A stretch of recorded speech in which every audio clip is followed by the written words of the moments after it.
인간의 본성에 대해 정의를 하기는 쉽지 않습니다. 인간이 선한가 악한가, 악하다고 생각한 사람에게도 선한 면이 있고 선하다고 생각한 사람에게도 악한 면이 있기 때문에 규정하기가 어렵습니다. 타인을 아는 것도 어렵지만 자기 자신을 아는 것도 쉽지 않습니다. 나는 선한가 악한가? 하나님을 아는 것만큼이나 어려운 것이 자아 발견입니다. 내가 누구인가? 어떤 성향인지 정확하게 아는 것이 어렵다는 말입니다.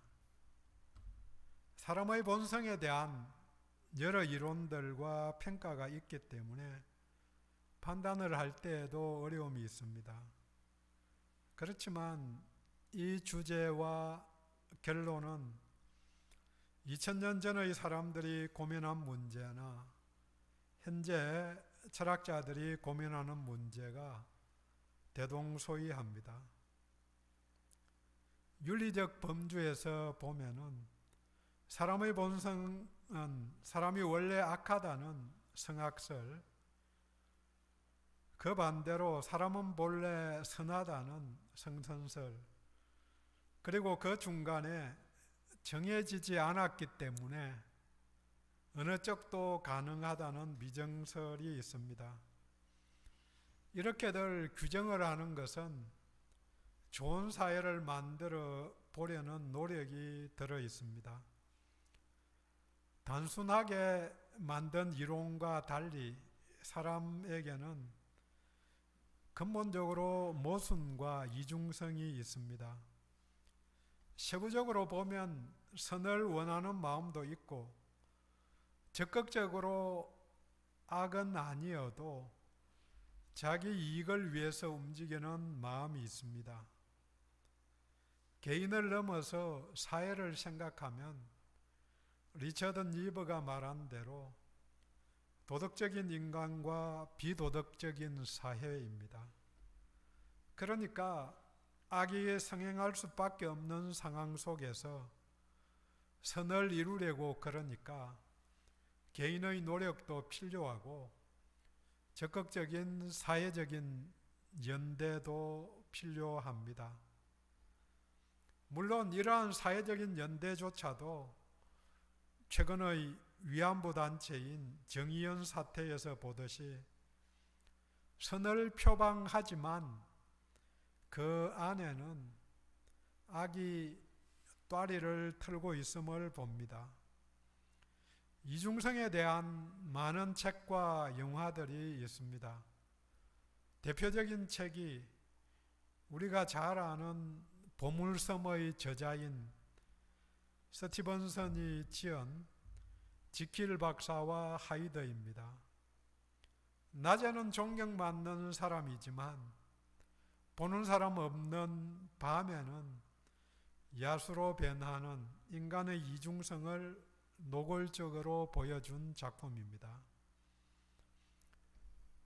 지난 수요일 날 저녁 열린 모임 시간에 영화 레미제라블을 다루면서 경찰관인 자베르 경감 이야기를 김사모가 하였습니다.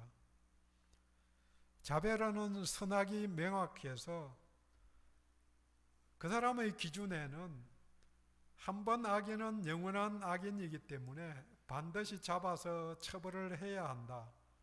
그렇게 믿고 행동을 했습니다. 그렇지만 죄를 지었기 때문에 악인이라 생각한 장발장이 자신을 죽음의 위기에서 구해주자 지금까지 가졌던 믿음의 가치 체계가 혼란이 생기고 결국은 자살을 합니다. 성경에 나오는 바리새인들도 마찬가지입니다. 이들은 겉으로는 학자고 성경 말씀을 철저하게, 아주 철저하게 지키는 그런 사람이었지만 속으로는 탐욕과 거짓이 가득 차 있는 사람이라고 예수님이 평가를 하십니다. 선과 악, 흑백의 논리는 논리일 따름이고 사람들은 둘 다, 즉 양면성을 모두 갖고 있습니다. 내면 안에서 있는 양면성이 언젠가는 외부로 표출됩니다.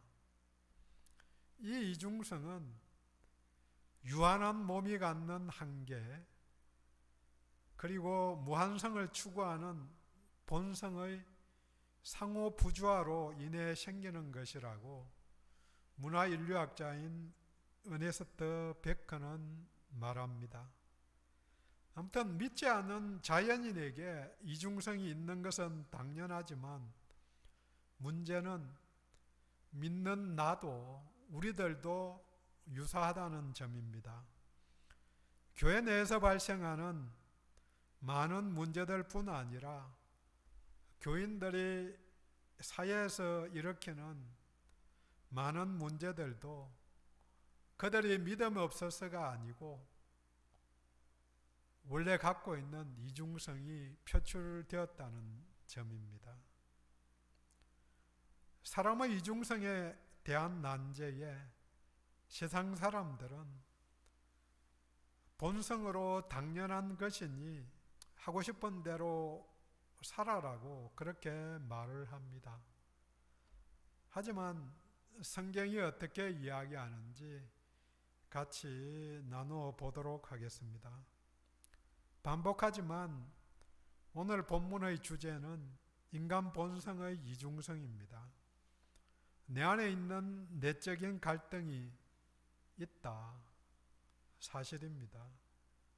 마치 두 명의 자아가 있는 것과 유사합니다. 같다는 이야기는 아니고요. 바울은 스스로 자신이 선을 원하지만 선을 행하지는 않고 도리어 원하지 않는 악을 행한다고 19절에 말합니다. 그런데 바울이 말한 이 이중성, 이중적인 감정이 믿기 전이냐 아니면 믿음 후의 내적 상황이냐, 여기에 대해서 보는 사람마다 둘 중 한 곳을 택하게 됩니다. 어느 한쪽으로 몰리면은 결론이 간단한데, 아니다, 내가 공부를 더 해봤더니 믿기 전이다, 이렇게 이야기하는 분도 있고, 아무튼 믿은 다음이다. 믿기 전에는 아주 당연하게 우리들도 생각하지만 믿은 다음에도 당연하다고 생각하려니까 뭔지 고민이 되는 거죠. 그래서 이 시점이 어느 시점이냐 하는 부분에서 로마서 전체를 생각해 볼 때, 물론 바울이 완전하게 논리적으로 처음부터 끝까지 로마서를 계획대로 잘 썼다, 이렇게 보기 힘든 면이 있을 수도 있지만, 대체적으로 큰 틀로 볼 때에 로마서 3장 20절까지는 인간의 죄에 대해서 이야기를 하고 있다. 사람들은 다 죄인이다. 모든 사람이 죄를 범했기 때문에 죽을 수밖에 없다. 그래서 3장 21절 이후로는 그 상황 속에서 하나님의 은혜가 드러났다. 예수를 믿는 자들은 의롭게 된다. 그래서 구원에 대해서 8장까지 알려줍니다. 그런데 3장 21절부터 8장까지 전체적으로 구원에 대해서 알려주는데, 처음에 3장부터 5장까지는 의롭게 됨에 대해서, 8장 후반부에 보면은 영화롭게 됨에 대해서 이야기를 합니다. 그래서 처음에 시작은 의롭게 됨, 칭의에 대해서 이야기하고, 물론 뚜렷이 명확하게 다 포함되어 있는 의로움이기 때문에 분리하는 게 또 아닐 수도 있지만 뒤쪽에는 영화에 대해서 이야기하고 그 중간 부분에서는 성화야, 거룩하게 됨에 대해서 이야기한다고 보면은 믿음으로 의롭게 된 이후에 성화 과정 중에 일어나는 내적 갈등으로 볼 수 있습니다. 내적 갈등으로 본다면 바울은 현재 자신의 상태, 로마서를 쓰고 있는 현재의 상태 자체가 15절에 내가 행하는 것을 내가 알지 못한다. 18절에 원함은 내게 있으나 선을 행하는 것은 없다. 23절까지 반복해서 이중성에 대한 또 그로 인한 내적 갈등을 드러내고 있습니다. 바울과 마찬가지로 우리들에게도 선한 욕구가 있습니다. 사랑의 욕구, 성김의 욕구, 나눔의 욕구, 이런 욕구들이 있습니다. 그렇지만 내 육신에는 선함이 없다고 18절에 선언합니다. 옳습니다. 내게는, 내 육신에는 선함이 없다. 그러면 당연히 물을 것입니다. 아니, 예수를 믿어 의롭게 되었는데 선함이 없다는 게 말이 되는가?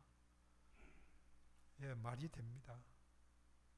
내 속에는 선함이 이전에도 없었고 지금도 없고 앞으로도 없을 것입니다. 물론 이 말은 믿음의 여부를 떠나서 선을 행하려는 의지를 폄하하는 것은 아닙니다. 선을 행하려는 의지는 좋은 일이지만 사람이 추구하는 바는 근원적으로 선이 없다는 말입니다. 그렇다면 의롭다는 말이 무슨 말인가? 이 말은 하나님께서 예수를 믿은 우리들에게 의롭다고 인정해 주는 말이면서 동시에 의의 권한 대신 예수님을 통해서 성령님이 우리들에게 자리 잡았다는 의미입니다. 의가 있기는 한데 나의 의가 아니고 내가 옳은 게 아니고 나는 영원히 오를 수가 없는데 예수님이 예수의 의를 내가 선택할 때에 드러내어 주신다는 예수님의 의입니다. 내가 내 의지로 무엇을 하려는 순간 여전히 원하는 것과 행하는 것이 다르다. 이것이 실상입니다. 이미 예수를 믿고 하나님 나라에 소속되고 이미 의롭게 되었지만 내 자력으로는 선을 행할 능력이 없다. 이게 답입니다. 잘 아는 대로 고린도후서 5장 17절에 그런즉 누구든지 그리스도 예수 안에 있으면 새로운 피조물이라 이전 것이 지나갔으니 보라 새 것이 되었도다. 이미 새로운 피조물이 되었습니다. 하지만 아직 온전한 의로움, 거룩함이 완성되지 못한 상태입니다. 그래서 오늘도 거룩의 과정을 밟아가고 있는 것입니다. 또 내가 자발적으로 행하는 것이 아니고 선의 권한 대신 예수가 선택할 수 있게 주도권을 조금씩 이양해 가는 과정에 있습니다. 어제는 50% 이양했으면 오늘은 한 가지 더 내가 내려놓지 못한, 맡기지 못한 그 한 가지를 더 해결해 보려고 노력해 가는 거죠. 여기서 갈등이 있음을 인정해야 합니다. 곧 내가 온전하지 못함을 시인해야 합니다. 그래야 그 가운데에서 한 발자국 나아갈 내적 투쟁이 일어나고 예수의 능력으로 승리할 수 있게 됩니다. 또 한편으로 보면은 이 내적 갈등은 잘 되어가고 있음의 증거입니다.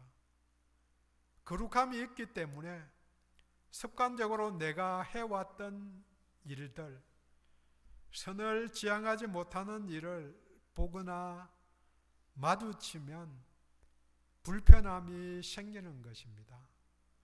불편함이 생기지 않으면은 동조하면은 꽃 같은 사람, 그렇게 넘어가는 거죠. 우리는 그리스도 안에서 모두 영적 전쟁을 하는 존재입니다. 외부의 악한 세력과도 전쟁을 하지만 근원적으로 더 중요한 것은 내적인 전쟁을 하고 있는 것입니다. 선을 행하기 원하는 우리 안에 악이 먼저 자리 잡고 있었고 지금도 함께 있다는 것입니다. 체로키 인디언 추장이 손자에게 들려준 우화라고 많이 들어보셨을 것입니다. 사람의 마음에는 흰 늑대와 검은 늑대 두 마리가 있다. 흰 늑대는 착한 늑대로 친절과 담대함, 사랑을 대표한단다. 그리고 검은 늑대는 욕심과 두려움, 정오심을 의미하는 나쁜 늑대란다. 그런데 이 두 마리가 매일 치열하게 싸운단다. 손자가 묻습니다. 할아버지, 그 두 마리가 싸우면 누가 이겨요? 할아버지의 답입니다. 네가 밥을 주는 그놈이 이긴단다. 악이 성장하는 것은 매일 악에게 밥을 주는 거고, 선이 성장하는 것은 선에게 영양분을 공급하는 거죠. 그리스도 안에서 새 사람이 되었기에 그 속 사람은 하나님의 법을 즐거워하고 기뻐하고 순종하기를 원하지만 우리 지체 속에서 한 다른 법, 곧 죄와 사망의 법이 싸워서 불순종하게 우리를 사로잡는 것입니다. 이것이 진정한 그리스도인이 되게 하는 경험입니다. 삶에서 갈등은 언제나 기회입니다. 갈등을 인정해야 자아 성찰의 기회가 주어집니다. 정확한 상황과 문제를 알아야 해법이 있는데 대부분의 경우에 자신이 잘 안다고 그 문제에 대해서도 잘 알 뿐 아니라 내 자신에 대해서도 잘 안다고 착각하기 때문에 기회를 놓쳐버립니다. 나이의 많고 적음, 가방끈의 길이, 읽은 책의 무게, 만나는 사람의 숫자, 경험의 유무, 물론 조금은 도움이 될 수 있지만 매 순간 갈등하는 인간, 악을 택하는 데에는 넓은 길이 펼쳐져 있고 대문이 열려 있다는 사실을 기억해야 합니다. 우리 하나님은 인류 구원 사역에 스스로 열정적이십니다. 성경에 같은 구절이 여러 번 나오기도 하지만 이사야의 이야기가 열왕기하 19장 31절과 이사야서 37장 32절에 같은 말이 나옵니다. 남은 자는 예루살렘에서부터 나올 것이요 피하는 자는 시온산에서부터 나오리니 여호와의 열심히 이를 이루리라. 여호와의 열심히 이 일을 이루신다.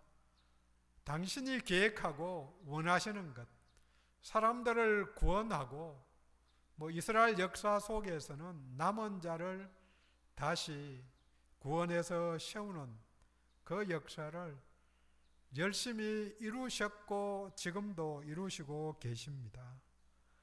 같은 이야기 다른 내용이긴 하지만 에스겔서 39장 25절도 내가 이제 내 거룩한 이름을 위하여 열심을 내어 하나님이 스스로 열심히 하시는 일들, 자기 이름을 위해서 열심을 내고 또 그 백성의 구원 사역을 위해서 열심을 내시는 거죠. 그 내용을 한 바울은 고린도후서 11장 2절에 말합니다. 내가 하나님의 열심으로 너희를 위하여 열심을 낸다. 너희를 위해서, 너희 구원을 위해서 하나님이 하셨던 그 열심을 나도 배워서 한다는 거죠. 그래서 십자가를 지시고 성령을 주시고 사역자들을 불러서 땅끝까지 파송하십니다. 하나님이 선하게 인도해 주시는 거죠. 그렇지만 사람들을 로봇처럼 사용하지 않으시고 자유의지를 허락하셨기 때문에 악을 선택하든지 아니면은 적극적으로 선택은 안 하지만 그냥 넘어가게 그렇게 사람들이 선택을 하는 상황 속을 안타까워하시지만 또 경고하시지만 어떤 때는 말씀이 생각이 나서 어떤 때는 설교를 통해서 어떤 때는 누가 경험하듯이 어린아이의 목소리를 통해서도 그렇게 경고를 하시지만 나서서 막지 않으십니다. 탕자의 비유에서 둘째 아들이 집을 나갔을 때 슬퍼하고 경고를 하셨을 것입니다. 하지만 강제로 가두어 놓고 누구 생각대로 말 안 듣는다고 다리를 부르고 그렇게 안 하는 거죠. 우리가 원하는 것과 행하는 것은 다릅니다. 먹지 말아야 하는데 맛있어서 먹고 가지 말아야 하는 시간, 가지 말아야 하는 장소에 물론 그때 생각은 그곳이 더 유익하다고 생각하기 때문에 유혹이든 또 좋게 보여서 가든 갑니다. 물론 어느 때에는 그 지나고 나서 후회도 하고 회개도 하지만 점점 반복되면 그런 마음은 없어져 가고 하나님께 멀어져 갑니다. 그러니까 갈등이 있다는 사실은 아직 돌아갈 기회가 있습니다. 믿기 전의 옛사람은 거부할 수 있는 능력이 없었지만 새 사람은 거부할 수 있는 능력이 주어졌기 때문에 예수 안에서 우리는, 예수 안에서 나는 거부할 수 있습니다. 하지만 많은 경우에 우리는 모든 사람들이 다 하는 일이라고 자위하면서 스스로를 속이게 됩니다. 이 갈등의 결과가 23절 이하입니다. 23절 내 지체 속에서 한 다른 법이 내 마음의 법과 싸워 내 지체 속에 있는 죄의 법으로 나를 사로잡는 것을 보는도다. 오호라 나는 공고한 사람이로다. 이 사망의 몸에서 누가 나를 건져내랴. 이 사망의 몸에서 누가 나를 건져내랴. 스스로 공고한 사람이다. 사망의 몸이라고 바울은 이야기합니다. 선을 원하지만 행하지 못하고 그 싸움의 결과는 파산입니다. 그리스도인임에도 불구하고 나는 나를 건져낼 수 없습니다. 고백해야 합니다. 나는 나를 건져낼 수 없다. 또 나는 전쟁에서 이길 수 없다. 오호라 나는 공고한 사람이로다. 이 고백이 오늘도 우리를 그리스도 앞으로 인도합니다. 그러면 길이 없는가? 그냥 따라가면 절망하게 됩니다. 자베르 같이 절망 끝에는 죽는 일밖에 안 남은 거죠. 어디를 봐도 길이 없습니다. 예수를 믿어 의롭게 되었으니 의롭게 살아야 하는데 안 되니까 절망하게 됩니다. 왜 안 될까? 내 속에 넘치는 악을 어떻게 처리할까? 성경은 바로 정답을 제시합니다. 25절 우리 주 예수 그리스도로 말미암아 하나님께 감사하리로다. 우리의 주님 예수 그리스도로 말미암아 사망의 몸에서 공고한 삶에서 오늘도 벗어날 수 있습니다. 그 구체적인 길이 오늘 읽지는 않았지만 8장 2절입니다. 그리스도 예수 안에 있는 생명의 성령의 법, 생명의 성령의 법이 우리를 예수께 오늘도 인도하고 그분 음성 따라가면 되는 것입니다. 또 이 법은 예수 안에 있다고 성경은 말합니다. 의지함은 믿음에 몸을 던지는 것입니다. 살아가면서 의지해야 될 상황에 의지 못하는 경우를 많이 봅니다. 어린애들은 철저하게 의지하는데 그런 면에서 어린아이 같은 믿음을 강조합니다. 5살짜리만 되어도 고민합니다. 언덕 위에서 밑에서 아빠가 받을 테니 뛰어내리라. 그러면은 영악한 애들은 절대 안 뛰어내립니다. 그런데 10달 아니면은 10달, 12달 돌쯤 된 애들은 보면은 뛰어내리라고 안 했는데도 확 뛰어내립니다. 당연히 받아줄 줄 알고 물론 당연히 부모가 받아주지요. 은혜가 주어졌습니다. 이로 말미암아 소망이 있습니다. 돌이켜 여기서 중요한 점은 오호라 나는 공고한 사람이로다. 이렇게 고백하는 처절한 자기 고백입니다. 이 과정이 일상에서 은혜가 은혜되게 합니다. 현재 한국 그리스도인의 문제, 한국만 국한 안 해도 우리들의 문제는 두 가지입니다. 하나는 자신의 내적 갈등의 상황을 너무 쉽게 넘어가는 것입니다. 그럴 수 있지. 두 번째는 생명의 성령의 법을 자발적으로 선택하지 않은 것입니다.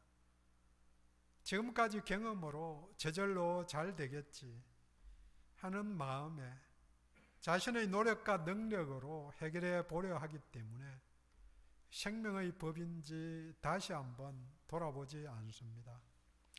인간의 실존, 내게 맡겨주면 아무것도 아닙니다. 쓰레기와 같이 쓰레기통에 들어갈 수밖에 없습니다. 나 자신에게 맡기지 말고 예수께 맡기고 그분이 하자는 대로 따라가야 합니다. 예수께 먼저 물어보고 먼저 요청해야 합니다. 작은 일부터입니다. 정리합니다. 성도는 한 번 더 갈등하는 존재입니다. 작은 갈등을 간과하면 악이 뿌리 내리게 됩니다. 그 결과는 사망입니다. 그럼에도 불구하고 소망이 있습니다. 예수 그리스도가 함께 하시기 때문입니다. 탈무드의 궤근에 죄는 손님으로 와서 주인 노릇한다는 말이 있습니다. 내가 초청하지도 않았는데 내게 와서 시간이 지나면은 주인 노릇을 합니다. 당연히 주인 노릇 못하게 몰아내어야 합니다. 예수께 의지하고 예수로 말미암아 감사하는 것입니다. 기도하겠습니다.